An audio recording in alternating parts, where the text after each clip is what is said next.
Friends, कैसे हैं आप सब। मेरा नाम खुशबू साइनी है और मैं एक रजिस्टर्ड फार्मासिस्ट हूँ। आज की वीडियो में देखिए क्या लेकर आए आपके लिए।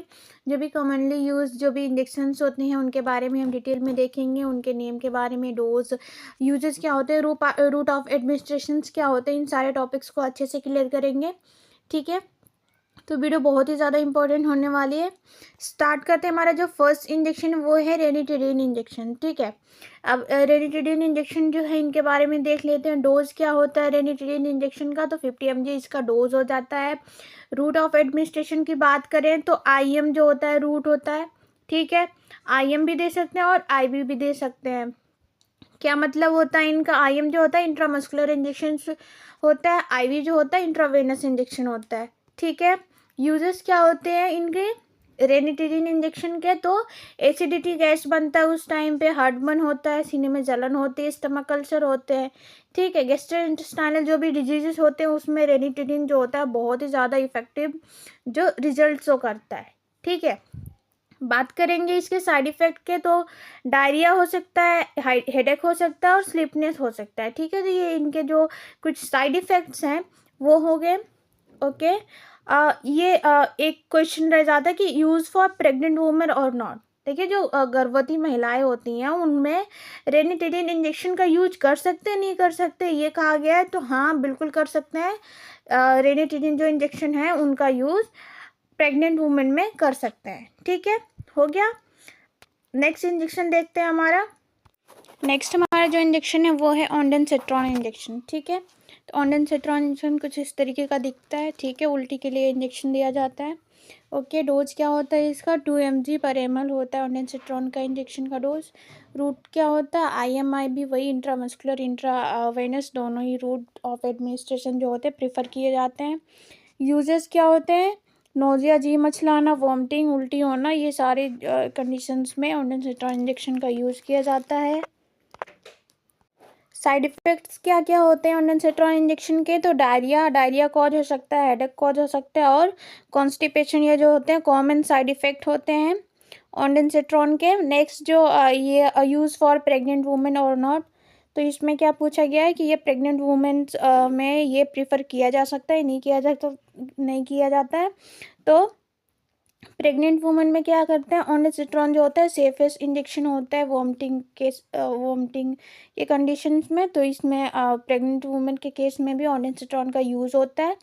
ठीक है, नेक्स्ट हमारी जो इंजेक्शन की कैटेगरी है वो है पेंटाप्राजोल। ठीक है, पेंटाप्राजोल इंजेक्शन है ये हमारा ये आप इमेज में देख सकते हैं। डोज क्या होता है पेंटाप्राजोल का, तो 40 mg का इसका डोज होता है। रूट ऑफ एडमिनिस्ट्रेशन इसको सिर्फ IV। ठीक है, ध्यान रखिएगा इसका सिर्फ यूज जो होता है इंट्रावेनस यूज होता है।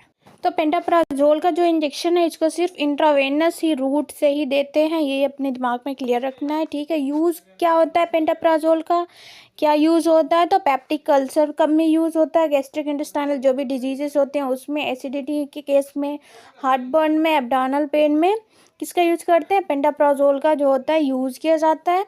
ठीक है, साइड इफ़ेक्ट क्या होते हैं इसके, क्या क्या साइड इफ़ेक्ट होते हैं, तो डायरिया कॉज हो सकता है, जॉइंट पेन, ठीक है, हेडेक हो सकता है, कॉन्स्टिपेशन और एंजाइटी, ये कुछ जो कॉमन जो साइड इफ़ेक्ट हैं वो पेंटाप्राजोल के हम देख सकते हैं। ठीक है, इसको भी हम प्रेग्नेंट वुमेन के केस में प्रेग्नेंट वुमेन को हम इंजेक्ट करा सकते हैं इस इंजेक्शन को। ठीक है, ओके, नेक्स्ट देखते हैं नेक्स्ट कौन सा इंजेक्शन है। तो नेक्स्ट जो इंजेक्शन है वो है हमारा डाइक्लोफेनेक इंजेक्शन। बात करते हैं डाइक्लोफेनेक इंजेक्शन की, तो ये कुछ इस तरीके का दिखता है। आपको इमेज यहाँ पे अपलोड कर रखा है मैंने। डोजेस क्या होती है, डोज ऑफ एडमिनिस्ट्रेशन कितना होता है डाइक्लोफेनेक इंजेक्शन का, तो 75 mg का जो इसका होता है डोजिंग सिस्टम होता है। ठीक है, रूट ऑफ एडमिनिस्ट्रेशन क्या होता है, तो IM यूज ओनली। ठीक है, ध्यान देना यहाँ पे जो IM यूज ओनली, यहाँ पे सिर्फ इसको इंट्रामस्कुलर से ही लगाना होता है।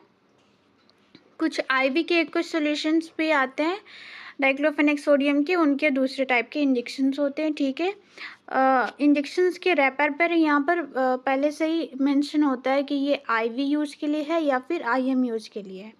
ठीक है, तो वहाँ से देख के हम कंफर्म कर सकते हैं।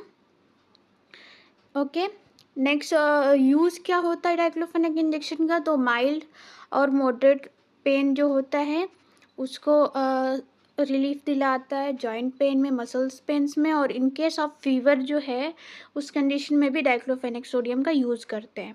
ओके, साइड इफ़ेक्ट जो हैं, जो कोई कॉमन से जो साइड इफ़ेक्ट्स होते हैं, लिम्ब पेन हो सकता है, ईचिंग, नोजिया या फिर एडिमा, थोड़ा बहुत जो सूजन का हो सकता है। ठीक है, ये भी रेयर केस में साइड इफ़ेक्ट्स होते हैं, लेकिन ये हमें पता होना चाहिए कि क्या क्या साइड इफ़ेक्ट हो सकते हैं। ओके, नेक्स्ट हमारा जो इंजेक्शन है वो है सेप्टेक्सोन इंजेक्शन है। ठीक है, ये बहुत ही अच्छी जो एंटीबायोटिक्स होती है घाव को सुखाने के लिए। डोज ऑफ एडमिनिस्ट्रेशन कितना होता है? 1 ग्राम की ये जो होती है ये बॉटल होती है। ये इसमें ये पाउडर फॉर्म में होता है। ये हमारा जो होता है वाटरफॉल जो इंजेक्शन होता है इसमें डाइल्यूट करके अच्छे से सेक करके फिर उसके बाद में इसको इंजेक्ट कराते हैं वेन्स में। ठीक है, यूज़ ऑफ एडमिनिस्ट्रेशन, इसको IM IV दोनों दे सकते हैं। ठीक है, जनरली इसको IV दिया जाता है। यूजेस क्या होती है? तो बैक्टीरियल इन्फेक्शन को ट्रीट करने के लिए, जैसे टाइफाइड फीवर है किसी को, ठीक है, टाइफाइड फीवर है, या फिर बोन या फिर जॉइंट में कोई इन्फेक्शन है, सेप्सिस है, UTI यूरिनरी ट्रैक इन्फेक्शन है, स्किन में कोई इन्फेक्शंस है, तो इन सारे कंडीशंस में सेप्टेक्सोन इंजेक्शन का यूज़ करते हैं, डॉक्टर्स प्रेस्क्राइब करते हैं। ओके, साइड इफ़ेक्ट्स क्या क्या होते हैं? डायरिया हो सकता है, नोजिया हो सकता है, जी मचला सकता है, हेडेक हो सकता है। तो ये कॉमन से जो रेयर साइड इफ़ेक्ट होते हैं वो सेप्टेक्सोन के आप यहाँ पे देख सकते हैं। ओके, नेक्स्ट हमारा जो इंजेक्शन है वो है फेनड्रामीन इंजेक्शन। ठीक है, फेनड्रामीन इंजेक्शन में क्या डोज होता है, क्या क्या पाया जाता है? तो कुछ इस तरीके का दिखता है फेनड्रामीन इंजेक्शन, जिसे हम एविल के नाम से जानते हैं। बहुत ही ज़्यादा प्रचलित ये मेडिसिन है एविल के नाम से। तो इसमें फेनड्रामीन जो होता है 22.75 mg जो होता है, इसमें ये कंपोनेंट होता है फेनड्रामीन का। IM IV दोनों ही रूट ऑफ एडमिनिस्ट्रेशन होता है। यूजेस क्या होता है इसका? तो एलर्जिक के केस में ट्रीट करने के लिए इसका यूज़ किया जाता है। कोई एलर्जी होती है उस कंडीशन में, जो भी एलर्जिक कंडीशन होती है, या फिर रनी नोज़, ठीक है, नाक बहना, स्नीजिंग, ईचिंग, ठीक है, वाटरी आइज़, तो जितने भी एलर्जिक कंडीशंस है उसमें फेनड्रामीन मिलेट का यानी कि हमारे एविल का यूज़ करते हैं। डॉक्टर्स अपने जो पेशेंट कंडीशन के हिसाब से इसको प्रेस्क्राइब कराते हैं। ठीक है, साइड इफ़ेक्ट्स क्या होते हैं? जो रेयर साइड इफ़ेक्ट होते हैं, स्किन में रैशेस आ जाते हैं, ठीक है, ड्राई माउथ हो सकता है, जी मचला सकता है, तो ये इसके रेयर साइड इफ़ेक्ट हो जाते हैं। ओके, तो ये कुछ कॉमन से जो यूज्ड इंजेक्शन हैं उनके बारे में अभी हमने देखा। नेक्स्ट हम मेडिकल से रिलेटेड कई सारे वीडियोस लेकर आएंगे। So please like share and subscribe the channel. Thank you.